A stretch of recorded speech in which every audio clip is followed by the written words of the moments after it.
교리야성약 50편부터 오늘은 55편까지 다룹니다.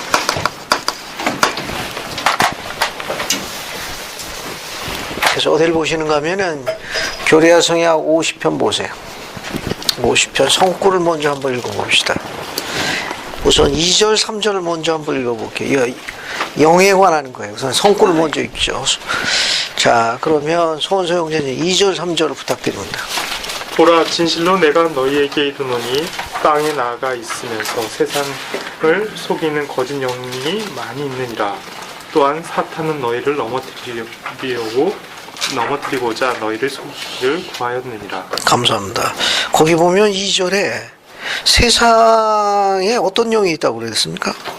세상을 속이는 거짓. 그렇죠. 여기 거짓 영이 많이 있는데 그 거짓 영이 갖고 있는 그 능력은 속이는 능력을 갖고 있다는 겁니다. 그러니까 악은 속이는 능력이 뛰어나다는 걸 염두에 두셔야 돼요. 그래서 3절에 보면 사탄은 너희를 속이기를 간구하고 있다. 자, 그럼 몇 가지 영에 대해서 공부를 하고 넘어가죠.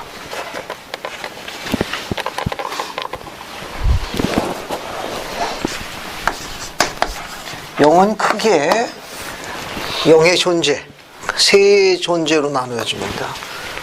하나님의 영이 있고 또 뭐가 있어요?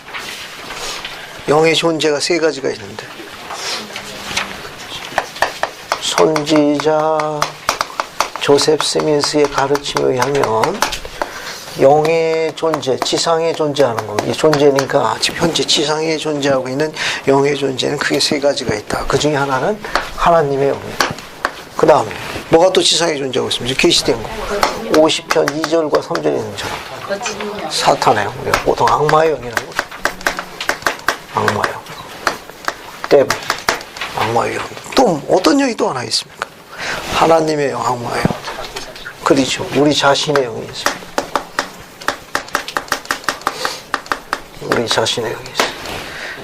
그러니까 영의 존재는 크게 지상에 세 가지가 있다. 하나님의 영, 악마의 영, 그 다음에 우리 자신의 영. 선지자 조셉 스미스 가르침이에요. 그러면 여기서 뭘 공부하는가 하면은 우선 9절 한번 보세요. 악마의 영에 대해 또 3절 보는데 9절 하나 봅시다. 선생님 9절도 마저 한번 읽어주세요.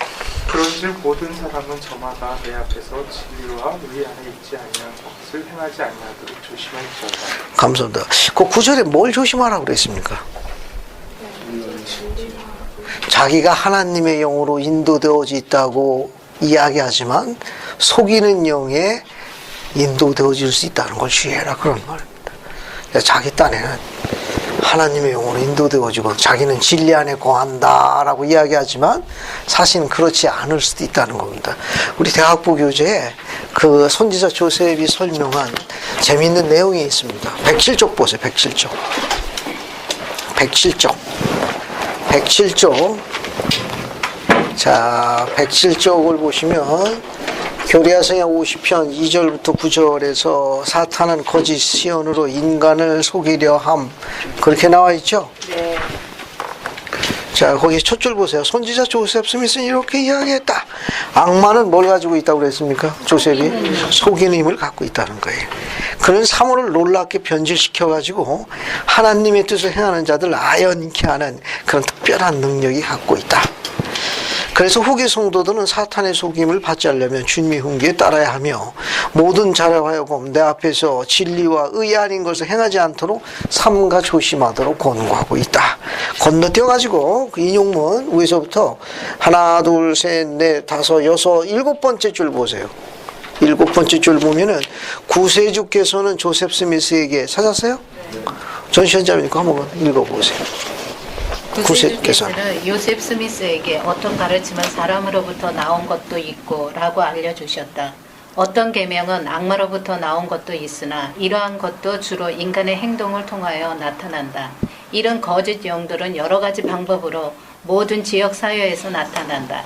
가장 놀랍고도 횡행하는 방식의 거짓 시험 가운데 일부는 거짓 방언의 은사에서 나타나며 또한 종교 지표에서 특히 찬미자들이 무질서한 가운데 발작하고 소리 지르고 노래하며 기도하고 때로는 입에 거품을 물고 육신이 자유스럽지 못하게 꼬이기까지 하는 일부 교파의 집회에서 나타난다. 감사합니다.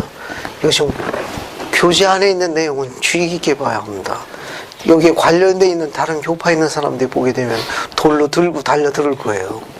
손자 조셉 스님 뭐라고 했는가 하면 이 가르침을 전하면서 계시로 주어진 것이기 때문에 악마는 속이는 힘이 강하다는 겁니다. 그 주님께서 뭐라고 했는가 하면 의와 진리 안에서 거할 수 있도록 너희들이 합당하게 생활하라. 이 말은 뭐냐? 악마가 속이는 힘이 있어가지고 하나님이 것이라 하지만 하나님이 것이 아닌 악마 영에 인도되어지는 경우가 있다는 걸 지적하는 겁니다. 이거의 한 샘플이에요. 한 샘플인데 또 뒤에 교재를 보게 되면 또 다른 인용문에 또 나와 있습니다. 뒷장 보세요. 뒷장 108쪽 거기 첫째 시연에 그림이 있는 거 바로 밑부분 보세요. 찾았습니까? 네. 흔히 입신했다 하여 찾았어요? 네. 그 인용보다 같은 인용문입니다. 신의 경자님 그거 한번 읽어보세요. 흔히 입신했다 하여. 흔히 입신했다 하여 영이 작동하는 동안 완전히 인사불성이 되는 수가 있습니다. 그들은 이것을 가리켜 하나님의 능력이며 하나님으로부터 온 영광스러운 표징이라고 합니다만 무엇이 영광스럽다는 것입니까? 그 사실을 통하여 어떤 예지가 전달되었나요? 하늘의 장막이 걷히고 하나님의 뜻이 알려졌나요? 천사를 보고 이야기했거나 미래의 영광이 그들 눈앞에 전개되었나요? 전혀 그렇지 않습니다. 몸이 마비되고 의식의 흐름이 정지되었을 뿐이며 마비 상태에서 깨어났을 때 그들이 얻은 예지라는 것이 영광, 할렐루야라는 단편적인 말이나 알아들을 수 없는 이상한 소리들일 뿐임을 우리는 보아왔습니다. 그러나 그들은 능력을 얻었다고 자처합니다. 네, 감사합니다. 이게 같은 내용이에요. 자, 그러면 하나님의 영의 주요 특징이 있습니다. 하나님의 영은 어떤 특징을 갖고 있는가 하면은 하나님의 것 혹은 하나님에게서 온 것. 아주 좋습니다. 하나님의 것은 하나님의 것은 우리를 이런 특징이 있습니다. 이게 하나님의 것, 하나님에게서 온 것 같은 표현이에요. 뭐 하나님에게 속한 것. 우리를 어디로 인도한다? 덕으로 인도한다. 덕으로 인도. 그런 특징이 있고 또 어떤 특징이 있는가 하면은 하나님의 것은 우리를 언제나 높은 품성으로 인도한다. 하나님께서 혼자 우리를 높은 품성으로 인도합니다. 고향되게 고무시켜줍니다. 특히 이제 덕으로 인도되어진다고 나와 있는데 이 덕으로 인도되어지는 거는 어떤 것이 있는지 우리 경전에서 또 봅시다. 어딜 보시는가 하면은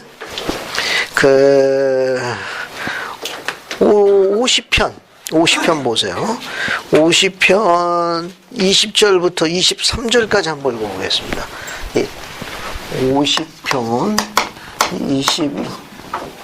22절부터 23절까지 한번 볼까요? 이것도 내일 한번 읽어볼게요.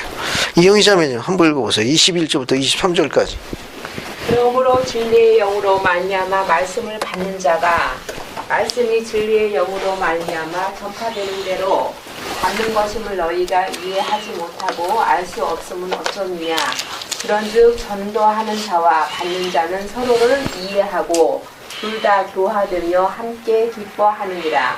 그리고 교화를 이루지 아니하는 것은 하나님에게서 온 것이 아니요 어둠이라. 감사합니다.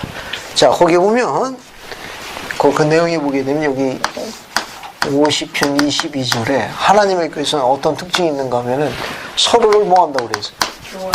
서로를 이해하고 그 다음에 둘 다 교화되고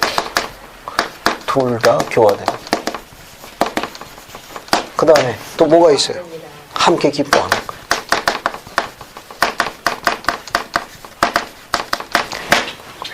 하나님에게서 온 것, 하나님에게 속한 것은 덕으로 인도하는 거예요. 우리를 덕으로 인도합니다. 그 덕이 있다는 거, 덕으로 인도한다는 건 뭐냐? 서로를 뭐 하는 거예요? 뭐라고 게시되어 있어요? 50편 22절에 서로를 이해하는 거예요. 그 다음에 둘 다 교화되게 하고, 그 다음에 함께 기뻐하는 것. 그러면 하나님에게서 온 것, 하나님에게 속한 것, 하나님의 영으로 인도되어진다면 그 사람은 덕으로 거듭나게 되는데 서로를 이해해야 한다고 이야기했습니다. 그럼 서로를 이해한다는 건 어떤 현상을 나타내는 거죠? 서로를 이해한다. 하나님에게서 온 것은, 하나님에게 속한 것은 하나님으로 인도되어지면 우리는 대인관계에서 서로를 이해한다는 거예요. 구체적으로 서로를 이해한다는 건 어떤 의미를 지니고 있습니까? 하나가 됩니다. 이전에요. 서로가 이해하니까 하나가 되는 거예요. 아, 하나가 된다. 단합. 좋은 지적입니다. 김희천 형제. 서로를 이해한다는 거. 하나가 된다는 거. 금방이 경험하지 않아도 그런 감정이나 그 사람이 그런 경험을 간접적으로 느낄 수 있는 것을 좀 이해하는 게 아닌가 싶은데요. 신성경자매. 이해해서? 지금 이해한 거 좀. 아, 지금 여기 김용재님이 이야기한 거 이해했냐고. 아니요. 네. 마음심이 떨리다는데. 좋습니다. 자, 그러면 이 하나님의 것의 특징을 좀 설명하고 있는데, 서로를 이해한다는 거. 서로를 이해한다는 거. 모사야서 4장 17절 한번 볼까요? 모사야서 4장 앞에 부분 한번 찾아봅시다.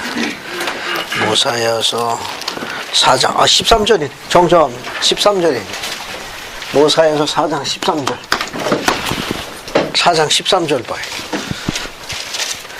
모사야서 4장 13절. 권여진 전에 온 기념을 한번 읽어보지. 13절.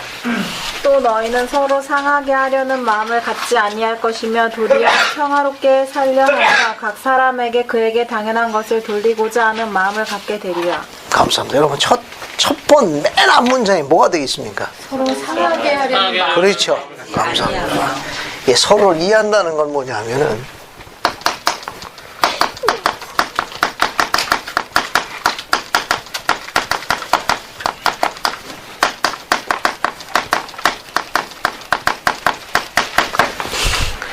하나님의 영으로 인도되는 특징은 뭐냐?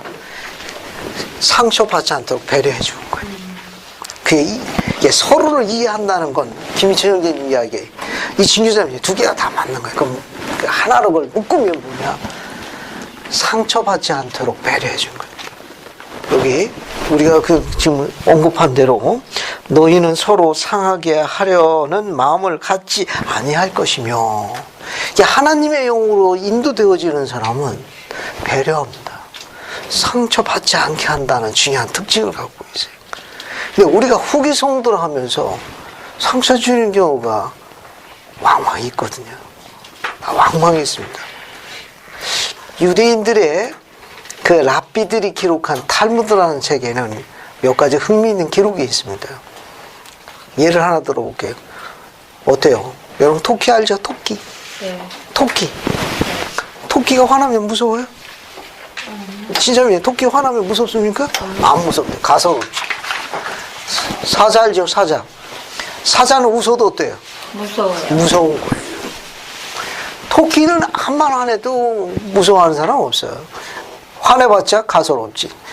어떻게 합니까? 이러죠. 그럼 사자는 어때? 웃어도 무서워. 두려운 거예요. 지도자, 권세를 갖고 있는 사람은 웃어도 두려운 거예요. 네, 맞아요.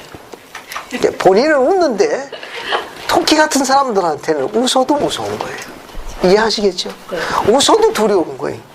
권세와 권능을 갖고 있는 사람들, 소위 지도자, 감리요원들은 웃지만 토끼 같은 자들에게는 두려운 거예요. 근데 토끼가 아무리 화내봤자 무서운 사람 아무도 없거든. 이 하나님 영으로 인도되어질 적에는 마음을 상하게 하지 않도록 배려한다는 걸 포함되겠습니다.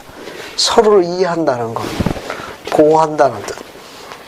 즉 상하게 하지 않도록, 상처받지 않도록 보살필다는 배려심이 들어있습니다. 이게 하나님 영에서 오는 거. 왜? 하나님의 것은 어디로 인도되어진다?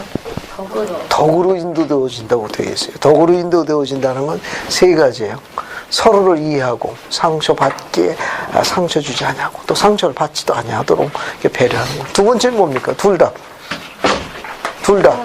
교화된다고 되어 있죠? 교화. 요 교화라는 단어가 영어가 edify입니다. edify라는 단어인데 이 교화라는 단어는 지금 세상에서 어디서 제일 많이 쓰죠? 교도소에서 교화시킨다고 그러지. 그러니까 세상에서 쓰는 말 이게 바꾼다, 뭐 변화시키다 그런 뜻을 많이 씁니다. 근데 교회에서 쓸 경우에는 어떤 의미로 쓰죠?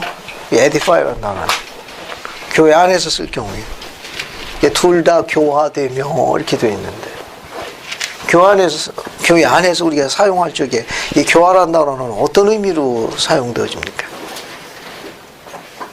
교도에서 쓰는 교화 말고 그런 의미 말고 둘 다 교화되며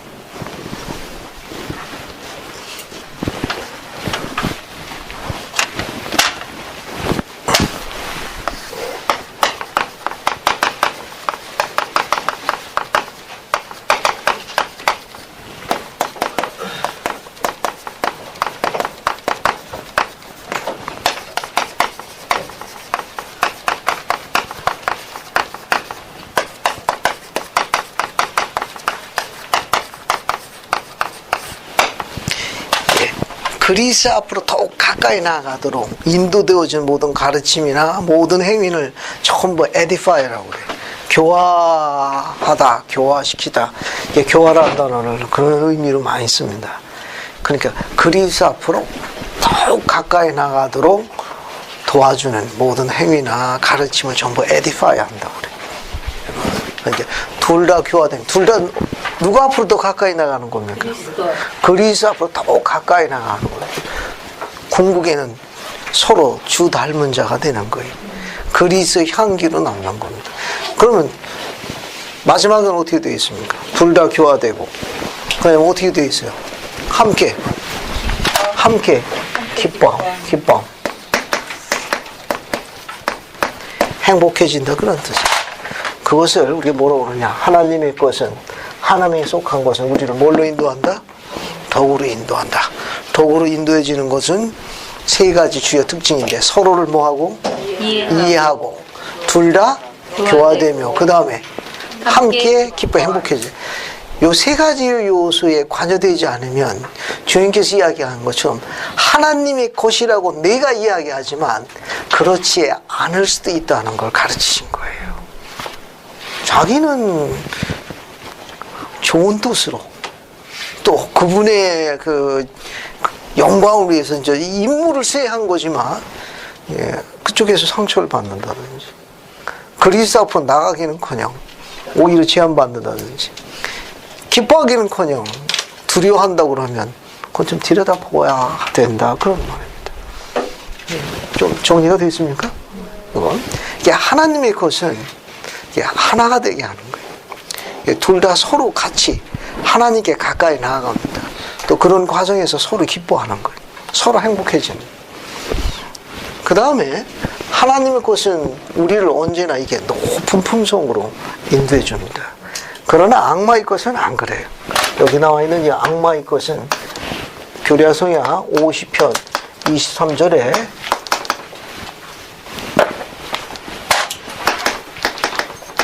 하나님의 것이 아닌 것은 뭐라고 되어 있습니까? 교화를 이루지 않는 23절에 50편 23절에 뭐라고 되어 있어요? 어둠입니다. 어둠 50편 23절 금방 읽은 겁니다. 교화를 이루지 아니하는 것은 하나님에게서 온 것이 아니니 어둠이다. 어둠. 요한일서 2장 한번 찾아볼게요. 요한일서 2장으로 갑시다. 어둠에 대해서 사도 요한이 가르친 재미있는 몇 가지 기록이 있어요. 9절부터 11절까지 한번 볼까요? 9절부터 11절까지 한번 봅시다. 9절부터 11절까지. 그래서 한번 읽어볼게요. 임근소령 선생님 찾아서 한번 읽어봐요. 빛 가운데 있다 하며 그 형제를 미워하는 자는 지금까지 어두운 가운데 있는 자요. 그의 형제를 사랑하는 자는 빛 가운데 거하여 자기 속에 거리낌 없으나 그의 형제를 미워하는 자는 어두운 가운데 있고 또 어두운 가운데 행하며 갈 곳을 알지 못하나니 이는 어두움이 그의 눈을 멀게 하였음이니라. 감사합니다. 우리 또 이런 기록에 대해서 몇 가지 살펴볼 수 있는 재미있는 기록이 있습니다. 어떤 기록이 있는가 하면 교리와 성약 64편 한번 볼까요? 64편 8절부터 11절까지 다른 것도 한번 봅시다. 교성 64편 8절부터 11절까지 한번 보죠. 그래서 권유진 자매 한번 읽어봐요. 이날에 나의 제자들이 서로 대적할 기회를 찾으며 마음에 서로 용서하지 아니하더니 이 악으로 인해 그들이 고난을 겪고 심히 징계를 받았느니라. 그런즉 내가 너희에게 이르노니 너희는 마땅히 서로 용서해야 하느니라. 이는 자기 형제의 과실을 용서해주지 아니하는 자는 주 앞에서 정죄받음이니 더 큰 죄가 그에게 머물러 있음이니라. 나 주는 내가 용서할 자를 용서하려니와 너희에게는 모든 사람을 용서할 것이 요구되느니라. 또 너희는 마땅히 마음속으로 이르기를 하나님께서는 나와 그대 사이를 판단하사 그대의 행위에 따라 그대에게 갚으실지로다 라고 하여야 하느니라. 감사합니다. 여기 8절부터 12절까지 보게 되면 어둠을 물리치는 방법이 나와 있어요. 앞에 보세요. 복음은 뭘 가르치는가 하면 만약에 우리가 우리 가슴 속에 어떤 사람에 대한 깊은 원한을 갖고 있다. 어떻게 하라는 거예요, 복음은? 어떤 사람에 대한 아주 사무치는 원한을 갖고 있거든. 복수하라는 거죠. 아니요. 어떻게 하라고 요구하고 있습니까, 지금? 몰아내야 된다. 어떤 삶에서 그런 원한을 갖고 있으면 복음을 뭘 요구하는가 몰아내라고 그랬어요. 이게 몰아냄으로 인해 가지고 우리는 어떤 축복을 받습니까? 평화. 감사합니다. 마음에 하나님의 영으로 그분의 빛으로 가득 차는 충만한 행복한 상태에 오르게 되는 거예요. 그것을 몰아내지 않으면 그런 행복한 상태에 이르질 못합니다. 요한 1서 지금 읽은 내용도 마찬가지예요. 자신은 빛 가운데 있다 하지만 그 형제를 미워하면 그는 어디에 머물고 있다고 그랬어요? 어둠에 있는. 어둠이 있습니다. 이 어둠이 있기 때문에 어두우기 때문에 빛이 들어갈 수가 없는 거예요. 행복하지 않다는 거예요. 그러니까 복음은 그것까지 몰아내라고 했어요. 그걸 몰아내야 주님의 영이, 주님의 빛이 그에게 그러면 행복한 상태에 머무는 거예요. 안 그러면 행복하지 않습니다. 여러분, 누군가를 미워하고 누군가에 대해서 그런 원한을 품고 잊어버릴만 하면 다시 그냥 그것에서 또 분노를 찌까는 거 엄청나게 에너지 필요합니다. 잊어버렸다가 또 보면 또 다시 또 분을 돋궈야 되는데 그거예요. 에너지하고 피로감이 만만치 않습니다. 행복하지 않은 거예요. 하나님에게 것이 아닌 것은 어둠이다. 이렇게 이야기하고 있습니다. 계시의 가르침은 아주 시사하는 바가 많으니까 누구한테 맡기라는 겁니까? 그런 건 전부 주님께 맡기라는 거예요. 주님께 맡고 본인은 하나님께서 허락하신 행복한 상태에 이를 수 있도록 고향되어라 라고 이야기하고 있다는 겁니다. 그 다음에 또 재밌는 기록이 또 있어요. 그 50편 17절 보세요. 50편 17절. 17절 보기 전에 13, 14, 15절과 17절을 같이 읽겠습니다.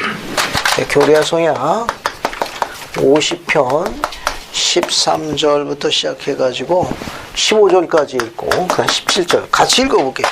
연관된 성구입니다. 이것도. 그래서 13, 14를 이춘경자매 읽어보시고 그 다음에 박형제가 경민이가 15, 17절 두 절 한번 읽고.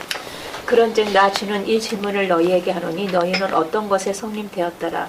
영 곧 진리를 가르치도록 보냄을 받은 보혜사로 말미암아 나의 복음을 전파하도록 성림 되었느니라. 그러고 나서도 너희가 이해할 수 없는 영들을 너희가 받아들였고 그것들은 하나님에게서 온 것으로 받아들였으니 이 일에 너희가 의롭다함을 얻겠느냐.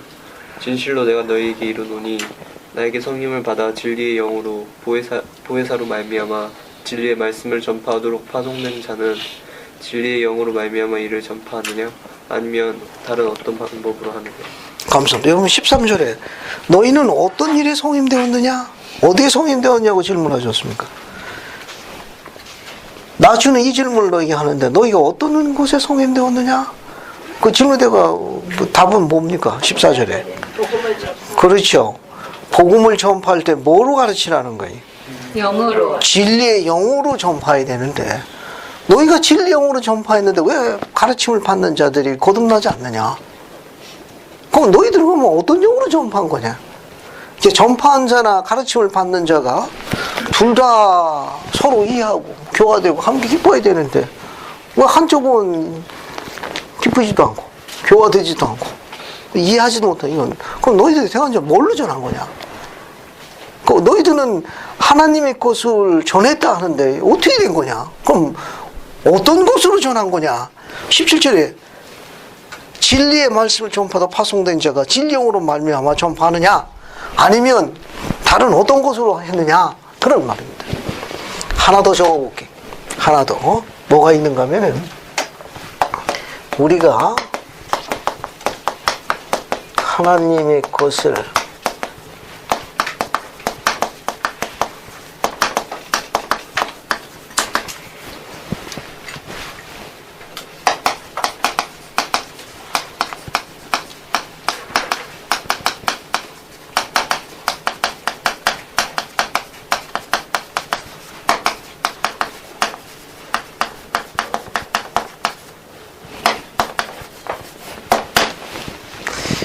요약하면 이렇게 쓸 수 있습니다.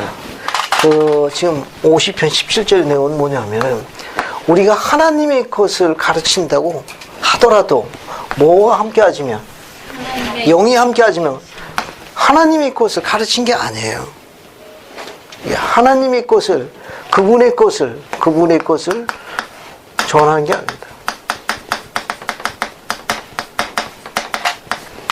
지금 그 내용을 이야기한 겁니다. 본인은 하나님의 것을 가르친 거예요. 또 전한 거예요. 그러나 영이 함께 하지 않으면 그는 지식만 전달한 거예요. 지식만 전달한 거고 그분의 것을 전했다 한다 하더라도 영이 함께 하지 않으면 지식만 전달한 것이다 라는 가르침이 50편 17절의 가르침이에요. 그러면 우리가 하나님의 영으로 진리 영으로 17절에 나와 있는 대로 진리의 영으로 말미암아 전파해야 돼. 전파해야 합니다. 요 세 가지 요소가 있어요. 첫 번째, 영으로 가르치는 거. 영으로 가르치는. 두 번째는 가르치는 대로 생활해야 돼. 가르치는 대로 생활. 그 다음에 세 번째는 간증으로 임봉해야.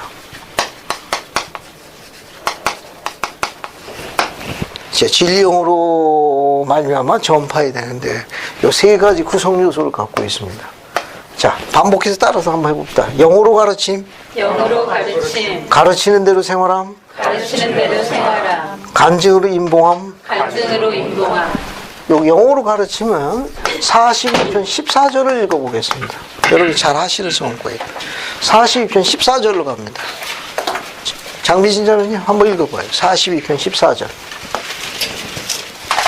그리고 영은 신앙의 기도로서 너희에게 주어지리니 만일 너희가 영을 받지 아니하거든 가르치지 말지니. 거기 뭐라고 나왔습니까? 영을 받지 지금 장사님이 읽은 내용 보게 되면 영을 받지 못하면 뭐라고 그랬어요? 가르치지 말라고 그랬어요. 그러면 가르치려면 뭘 받아야 돼요? 영을 받아요. 근데 영은 뭘 통해서 온다고 계시되어 있습니까? 신앙의 기도를 통해서 온다고 되어 있어요. 여기 보면 영은 신앙의 기도를 통해서 옴. 그러면 여기 앞에 보세요. 영을 받지 못하면 가르치지 말라고 그래서. 그럼 우리가 영을 받기 위해서 뭐 해야 돼요? 기도해야 돼. 근데 어떤 기도를 해야 되는 거야? 신앙의 기도를 해야 된다는 겁니다. 어떻게 하는 게 신앙의 기도하는 거죠? 우리가 영을 받으려면 기도해야 돼. 그런데 그 영을 받아야만 가르칠 수 있거든. 근데 그 영은 신앙의 기도를 통해서 온다고 지금 가르치고 있으니까. 그러면 어떻게 하는 기도가 신앙의 기도입니까?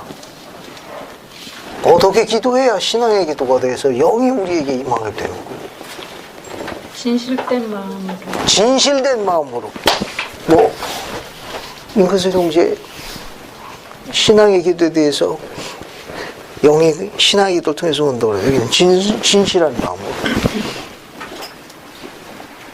어떻게 하는 게 진실이 신앙의 기도. 영은 신앙의 기도를 통해서 온다고 되어 있는데. 그분께 간절히 부르짖으면 그분께 간절히 매달려. 감사합니다. 그럼 우리 예진이 말대로 공과 교재, 경전 본문 하나도 안 읽고 그분께 간절히 매달리면 이제 영이 온다는 건가?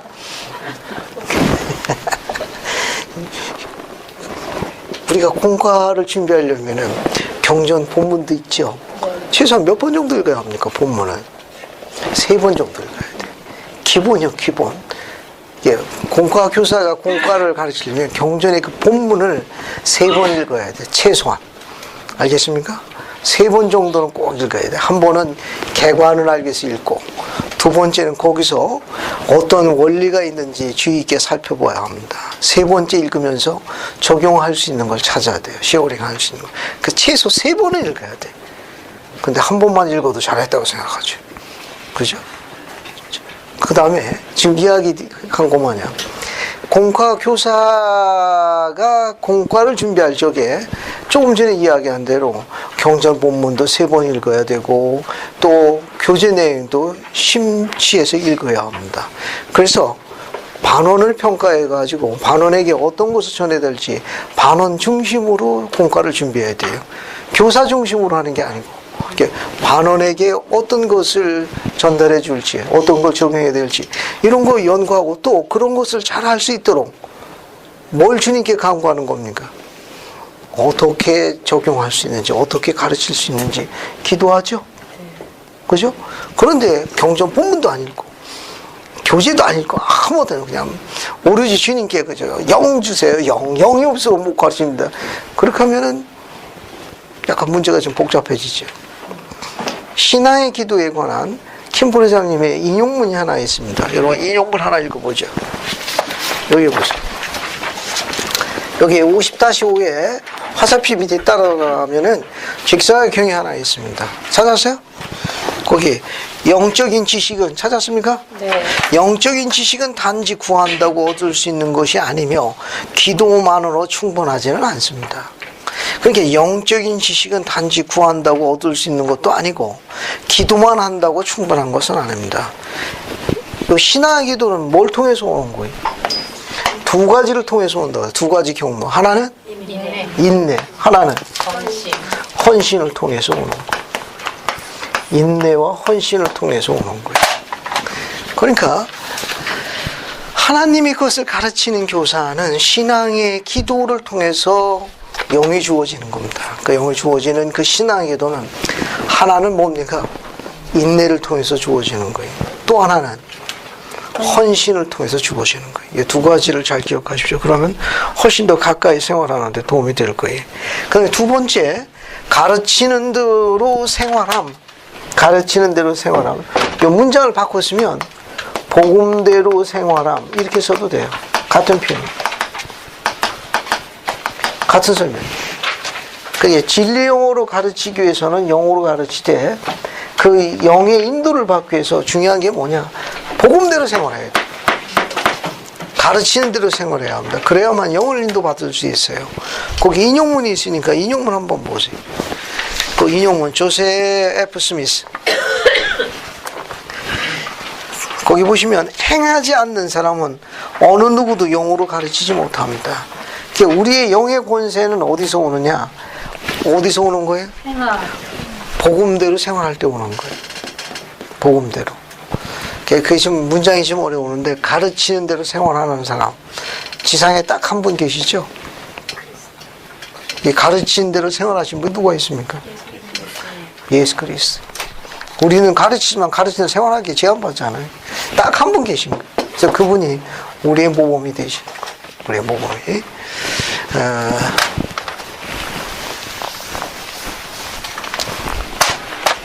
교사가 4 종류가 있어요.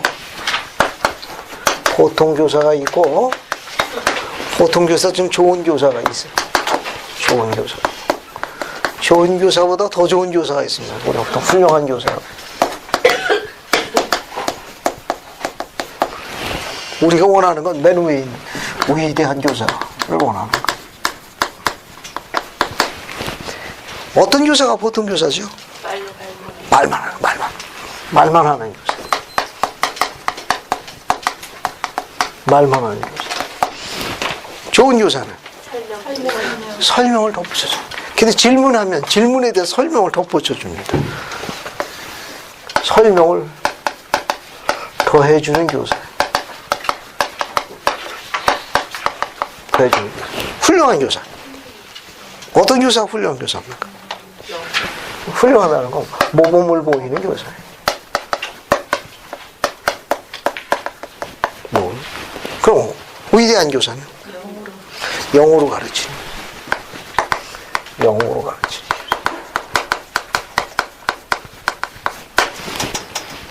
보통 교사, 좋은 교사, 훌륭한 교사, 위대한 교사. 예, 네 종류가 있다고 이야기합니다. 하나 더 떠가지고 이상한 교사가 되면 안 돼요. 나는 하나를 더 만들어야 되겠다. 이상한 교사. 우리 원하는 건 영어로 가르치는 교사. 예, 영어는 어디서 오느냐? 복음대로 생활할 때 오는 거예요. 그리고 또 하나. 영이 언제 임하느냐? 간증할 때, 교사가. 간증은 뭘 통해서 오느냐? 성신을 통해서 오느냐? 성신의 권능, 파워.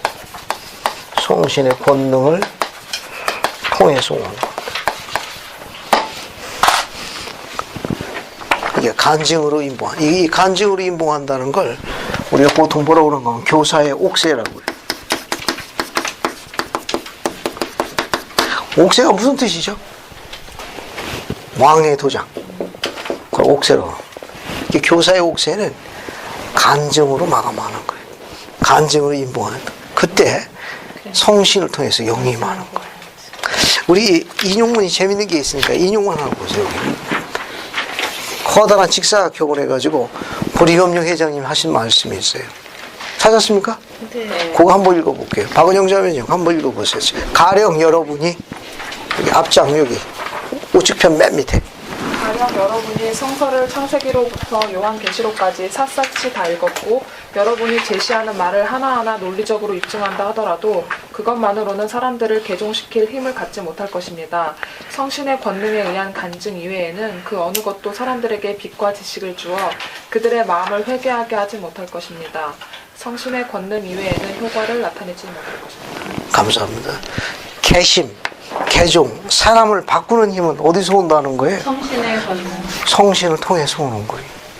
아무리 성경을 꿰뚫고 있고 그런 질문에 대해서 설파하는 논리적이고 경쾌한 논리적인 해석할 수 있는 능력이 있다 하더라도 개종이 안 된다는 거예요. 개심이 안 된다는 겁니다. 그러니까 어떤 분은 뭐 성경을 갖다가 수백 번, 또 심지어 지독하면 요한계시록 10,000번씩 독파한 사람도 이 땅에 있어요. 하지만 우리 복음 가운데는 개심이 안 되는 거예요. 왜? 성신이 임하지 않으니까. 영이 임해야만 개심한.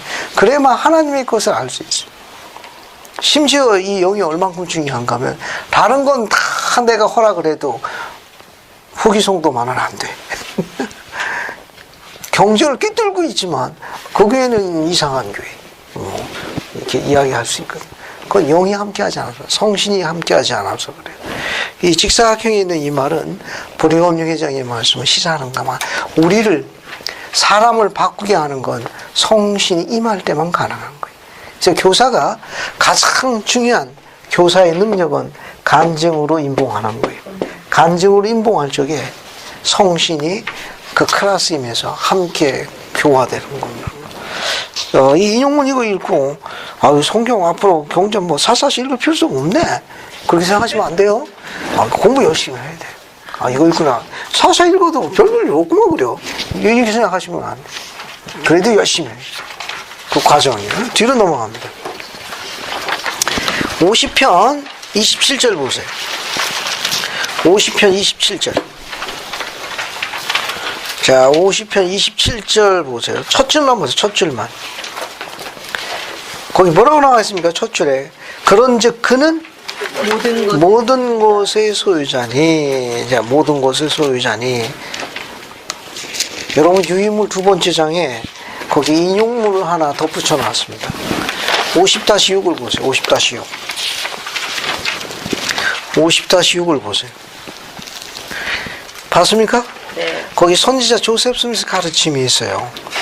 거기 인용문 보세요. 인용문. 그래서 우자면 이거 한번 읽어주십시오. 하나님의 계명에 철저하게 순종하는 생활을 하고 그분 앞에서 겸손히 행하십시오. 그분은 여러분을 그분이 정하신 시간 혹은 시기에 높이 들어 올려 주실 것입니다. 감사합니다. 선지자 조셉 스미스의 가르침인데 여러분 그 인용문을 다시 주의 깊게 보세요.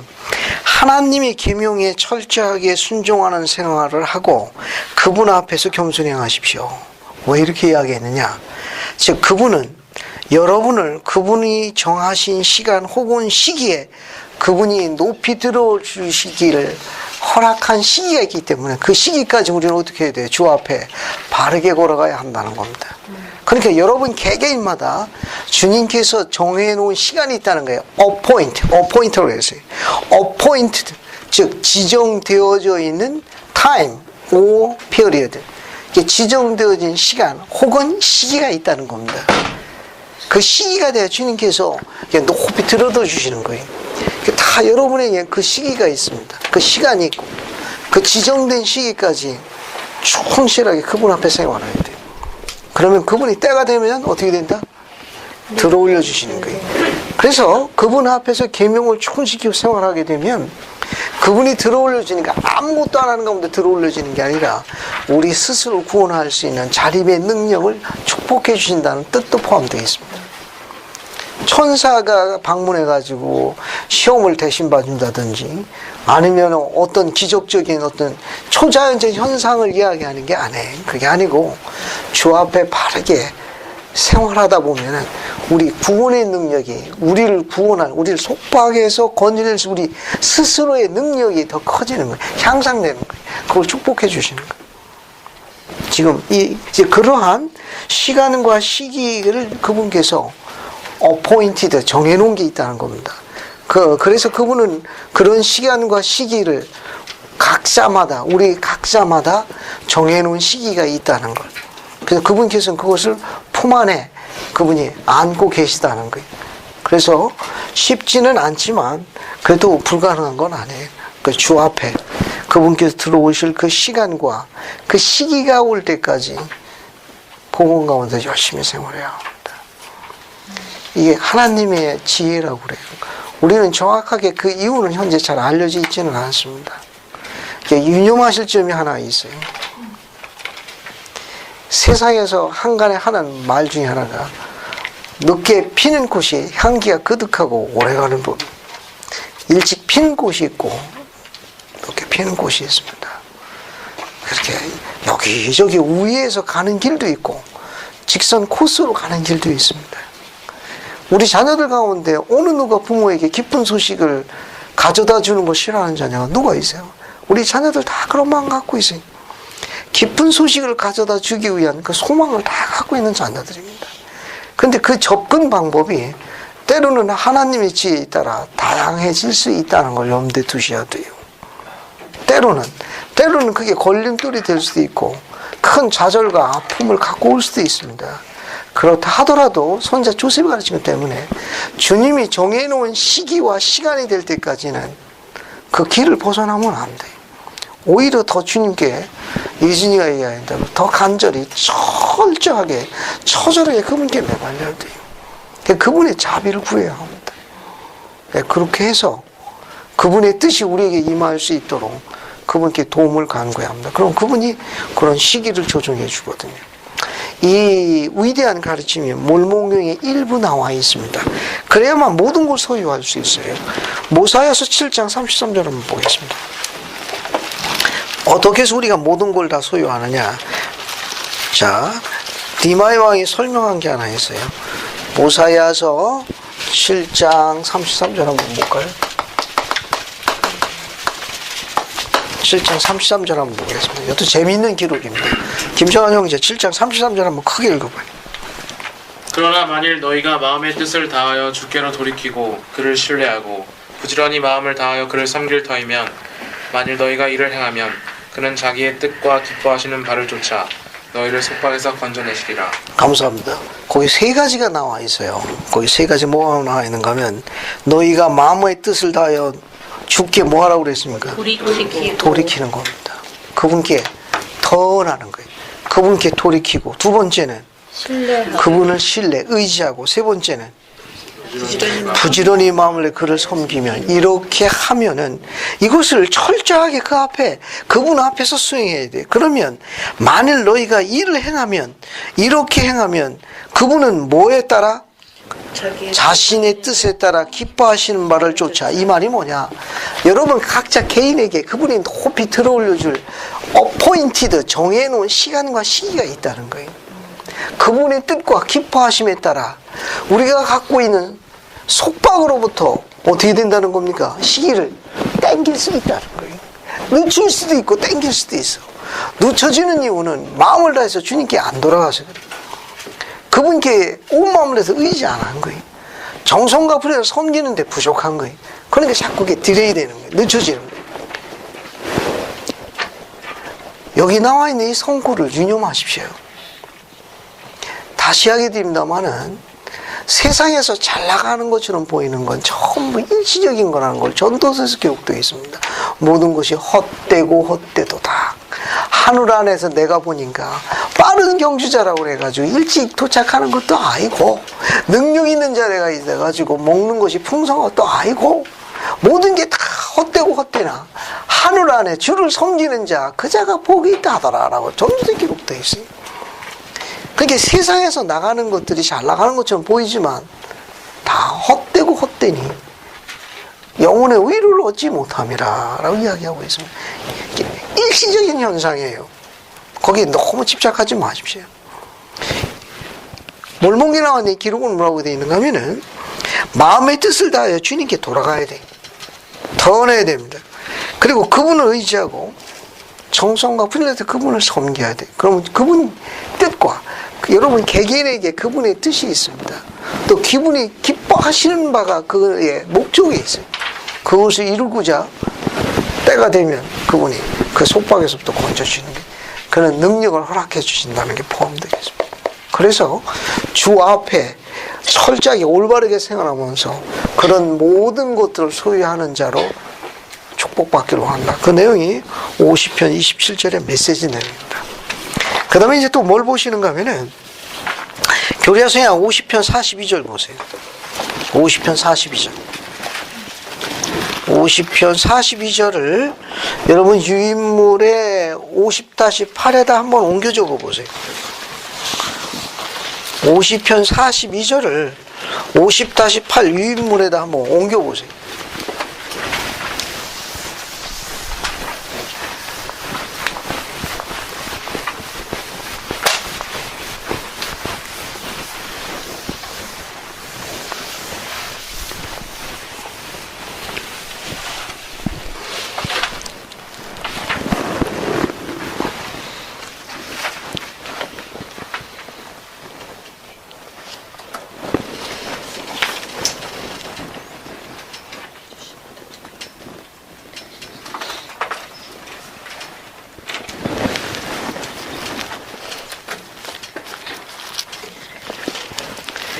다 하셨으면 50-10도 같이 옮겨 적어 보세요.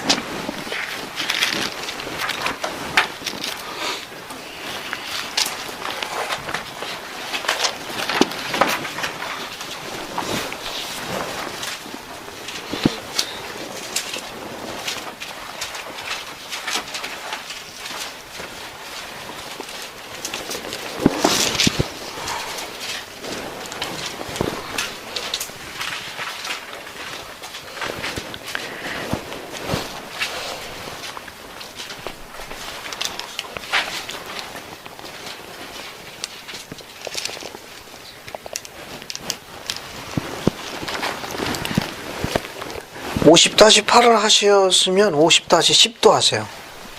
50-10도 옮겨주고 싶은 겁니다.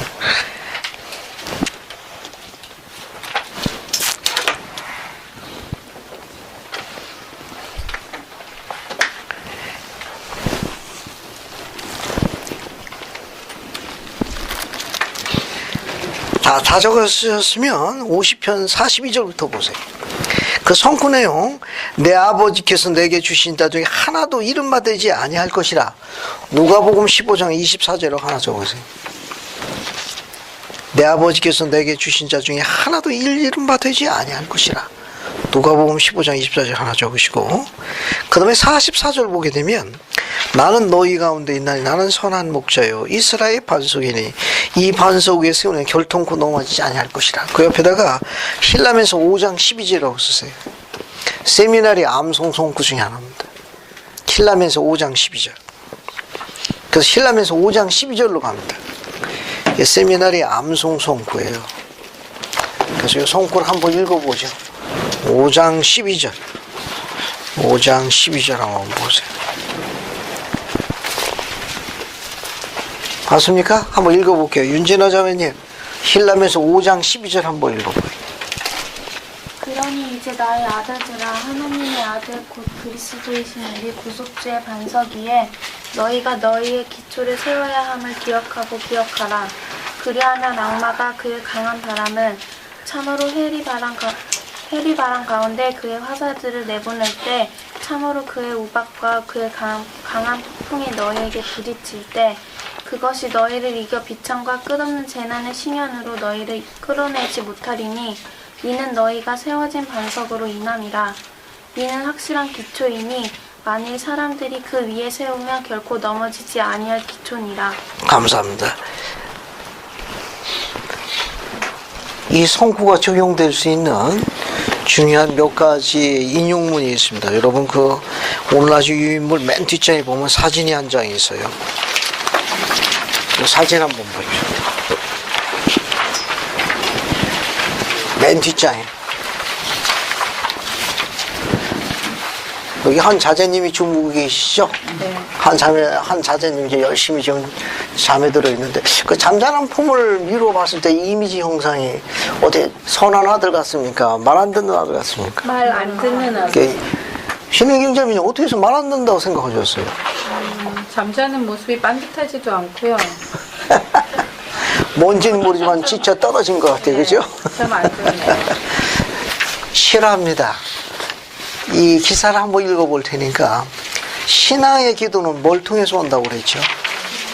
아니 우리가 영을 받으려면 신앙의 기도 통한데 인내와 헌신을 통해서 온다고 그랬잖아요. 그죠? 그것이 어떻게 적용되는지 유인문에 있어요. 그러니까 영을 받지 않으면 가르치지 말라고 그랬는데 그럼 영은 어디서 오느냐? 신앙의 기도를 통해서 온다고 그랬어요. 근데 신앙의 기도는 두 가지 경로를 통한다고 했어요. 하나는 인내고 하나는 헌신이에요. 근데 우리는 그게 이해하기가 쉽지를 않아. 어떻게 해서 신앙의 기도가 인내와 헌신인가? 지금부터 인용문을 읽을 테니까 싫어합니다. 인내와 헌신을 통한 신앙의 기도 어떤 건지 공부하게 될 거예요. 한번 읽어보겠습니다. 자, 조용히 들을 수 있는 시간 1997년 3월호 에서 발췌한 거 싫어합니다. 한 어머니의 신앙의 기도에 대한 열매. 한번 읽어볼 테니 같이 보세요. 자, 레이 위드 헬드라는 자매님의 글입니다. 그날 전화가 걸려온 때부터 악몽은 시작되었다. 15살 된 우리 아들이 마약과 알코올이니까 술에 빠져 있으며 그것도 기간이 상당히 오래되었다는 사실을 소화기를 통해 한 부드러운 음성부터 듣게 된 것이었다. 너무나 큰 충격이었다. 15살이면 중학교 지금 한 2, 3학년쯤 됐겠죠. 그죠? 이제 벌써 마약하고 알코올 중독에 빠진 거예요. 그러니까는 우리는 군 보건소에 아들을 데리고 가 마약 음용 테스트를 받게 했다. 테스트 결과 아들의 마약 음용 지정 기준치를 초과했다는 것이었다. 그 주말에 우리는 우리 지역에 있는 사회복지 지도자 아들을 입소시켰다. 6주 후 아들은 거기서 나왔고 나는 악몽이 이제 끝났으리라고 생각했다. 그러나 그것은 겨우 시작에 불과한 것이었다. 그로부터 2개월 후 아들은 마리화나를 소유하고 판매했던 이후로 학교에서 검거되었다. 세월이 흘러 몇 해가 지나갔다. 아들의 마약 중독은 더욱 중증이 되었고 경찰에 검거되는 수가 늘었다. 불과 1년 동안에 10여 차례나 검거된 적이 있으니까 상습범이. 결국 아들은 6개월의 징역형을 선고받았다. 결국은 교도소에 간 겁니다. 매주 일요일 우리는 아들을 면회하러 교도소로 방문했다. 그러고 나서 당시 시내에 건축지던 성전으로 향했다. 성전으로 들어가 우리는 앉아서 울었다. 그럼 우리는 누구예요? 엄마 아빠예요. 하염없이 울은 거예요. 왜? 그 착한 아들이 왜 이렇게 되었느냐는 거예요. 어찌 이런 일이 우리 아들에게 일어날 수 있단 말인가? 나는 아들 위해 자주 기도하였다. 성전의 기도 명부에 아들 이름을 써놓고 금식주뿐만 아니라 매주 일요일마다 아들 위해 뭐 했어요? 엄마가 기도했어요. 저 금식한 거예요. 매주일마다 금식했어요. 아들이 교도소를 나와 다른 곳에 지내게 된 후로부터 매주 월요일 저녁 시작 때와 가족 모임 있을 때마다 아들을 불렀다. 이렇게 지내는 사이에 나는 아들이 존경하는 누군가를 그 아이의 생활에 끌어들였으면 좋겠다는 강한 느낌을 갖게 되었다. 아들을 가르쳤던 저 초등의 교사 한 분의 이름이 떠올랐다. 나는 스테이크대가 끝난 뒤에 경찰관 직업을 갖고 있는 그 형제를 만났다. 나는 그에게 아들에 관한 문제와 내가 품고 있는 강한 느낌에 대해 이야기했다. 그러자 그는 서슴없이 아들을 만나러 가겠다고 말했다. 그 다음 보세요. 어머니가 얼만큼 간절히 신앙에게 행사하느냐. 영감이 떠오르기 시작한 거예요. 그로부터 이틀 후 재봉틀 앞에 앉아있는데 그 경찰관 형제가 어떤 방 안에서 나의 아들을 껴안고 서 있는 모습이 마음속에 그려졌던 것이다. 그들은 둘 다 눈물을 흘리고 있었다. 벽시계를 바라보니 오후 2시 15분이었다. 그날 저녁 늦게 그 형제에게서 전화가 걸려왔다. 나는 먼저 그날 오후 2시 15분쯤에 형제님이 아들을 만나러 간 사실을 내가 알고 있다고 말하자 그도 나도 환영받지 못하는 그 아이 집에 다녀왔느라고 말하여 나의 상상, 즉 마음속에 떠올랐던 그 느낌이 들어맞았음을 확인시켜준 것이다. 그때 나의 가슴에는 감사함이 넘쳐 흘렀다. 그때부터 나는 영적인 강한 자신감이 흘러들어오는 걸 느꼈다. 하나님께서 내 기도를 듣고 계시며 내가 계속 성실하고 노력을 그치지 않는 한 영적으로 커다란 축복이 일어날 수 있는 것을 알 수 있었다. 거기 주목하세요. 하나님께서 내 기도를 듣고 계시며 신앙의 첫걸음. 우리 신앙의 첫걸음은 어디서 오느냐? 하나님이 내 기도를 듣고 응답하고 계시다는 게 신앙의 첫걸음이에요. 기도의 응답은 신앙의 첫 발자국을 의미하는 거예요. 그래서 이 기도에 대한 거, 하나님께서 내 기도를 듣고 계시다는 이 간증을 갖게 되면 신앙의 굳건한 발자취를 갖게 됩니다. 아시겠어요? 네. 절 보세요. 여기에 관한 짧은 스토리 이야기하는 거니까 판권을 제가 갖고 있으니까 인용하시면 안 됩니다. 알겠어요? 이건 제가 전용으로 갖고 있는 겁니다. 교회에 개종하고 이제 여러 해가 지나고 난 다음에 아직 제가 결혼하기 전에 저희는 아들이 사형제입니다. 아들이 사형제인데 아버님이 앞으로 더 6개월 이상 살기가 어렵다는 간에 관한 판정이 내려졌습니다. 그 당시 아버님 나이가 만 56세였어요. 그러니까 나이가 너무 아까워가지고 그래서 이제 형제들에게 제안을 했습니다. 아버님이 나이가 56세인데 앞으로 6개월을 이제 간이 굳어지는 간경화, 이제 간경변으로 이제 확장돼 버렸어요. 그래서 6개월 이상 더 살기가 어렵다고 통보를 받았습니다. 그래서 이제 형제들에게 이제 제가 제안을 했어요. 나이가 너무 아까우니 지상에 살 수 있는 시간을 좀 더 소충해 보면 어떻겠냐? 그럼 어떻게 하면 되겠냐? 우리 아들들 수명에서 5년씩 다 빼자. 그러면 이제 5, 4, 20. 지금이 56세니까 76세 정도면 어머니가 크게 섭섭지 않을 터. 내가 그분께 간구하마. 나중에 딴소리 하지 마라. 그래서 만장일치로 이제 통과시켰습니다. 그 새벽에 시야벽같이 일어나가지고 산에 가서 주님께 간구했어요. 부친의 수명이에요. 아들 수명 5년씩 빼서 20년을 연장시켜달라는 기도를 아주 그냥 6개월 동안 왜? 들어주셔도 고민이지 사실은. 하지만 뭐 특별히 할 게 없었어요. 특별히 할 게 없었네. 그래도 뭔가는 해야 됐습니다. 뭔가를 해야 돼가지고 6개월 동안 시야벽같이 올라가서 그냥 열심히 간구했습니다. 정확하게 6개월 돼서 돌아가셨어요. 그 상을 다 치르고 나고 사무제 지나고 난 다음에 교회에 참석했습니다. 그래서 참석하고 이제 가려고 그랬더니 장로교에서 개종한 아주머니 한 분 있었습니다. 근데 그분도 방언에서 아주 좀 독특한 자매님이 한 분이 있었어요. 아주 독특한 분이 한 분인데 가려고 그러니까 그분이 저한테 이렇게 이야기했습니다. 기령씨 잠깐 시간 좀 나느냐고. 무슨 일이 자, 내가 이런 얘기하면 좀 어떻게 생각할지 모르겠어요. 주저주저 했는데 내가 곧 딸내미 때문에 미국으로 이민 가면 한국에 돌아오지 않기 때문에 내가 이야기를 전하고 갔네. 그 당시 기초보건반이라고 지금은 이제 보건원리반인데 그 기초보건반 그 작은 방이 있습니다. 그 밖으로 나가는 그 방에 들어갔더니 자매님이 이런 얘기를 하시더라고. 기령씨 날 이상하게 생각하지 말게. 내가 곧 이민을 가는데 내 한국에 돌아오지 않을게야. 하지만 자네한테 꼭 이야기를 하고 싶네. 그분이 장로 개종하신 지 얼마 안 되신 분이에요. 어느 날 꿈을 꿨네. 꿈을 꿨는데 많은 천사들이 내가 보니까 어떤 문제 가지고 심히 경로를 벌이는데 내가 아는 형제 이름이 있는지라 내가 그걸 유심히 봤네. 그 내용인즉 이 아들이 아비의 수명을 영전시켜달라는 안건이 들어왔는데 이를 어떻게 해야 되느냐고 천사장하고 천사들끼리 경륜이 벌어졌다는 거예요. 근데 내가 아는 형제 이름인지라 그 결정이 어떻게 나는가 자기가 방청소에서 유심히 봤다네. 그때는 경륜이 있고 난 다음에 흰 옷 입은 천사장이 일어나 이렇게 이야기했답니다. 이 아들들이 하나님 가운데서 주의 종으로 봉사할 자들이니 수명을 원래대로 돌려주는 게 좋겠느라고 결정이 되었다네. 내 꿈이 너무 생시 같던지나 자네한테 이야기하고 갔네. 근데 전 너무 놀랐어요. 근데 저는 20살 간 넘은 젊은이였습니다. 6개월 동안 열심히 기도했는데 저는 그때 하나님은 내 기도 들으시라고 생각도 안 했어요. 근데 하나님은 그 기도를 듣고 다른 편을 응답하셨어요. 그때 제 마음속에는 신앙의 굳은 첫걸음이 그때 내디게 됐습니다. 하나님이 내 위해서 나의 말을 듣고 계시는구나. 그날 저녁에 형제들을 다시 수습했습니다. 수명이 원상태로 돌아갔으니 그리 알고 묻지 마라. 신앙의 첫걸음이. 결혼하고서 심하게 알았던 적이 있습니다.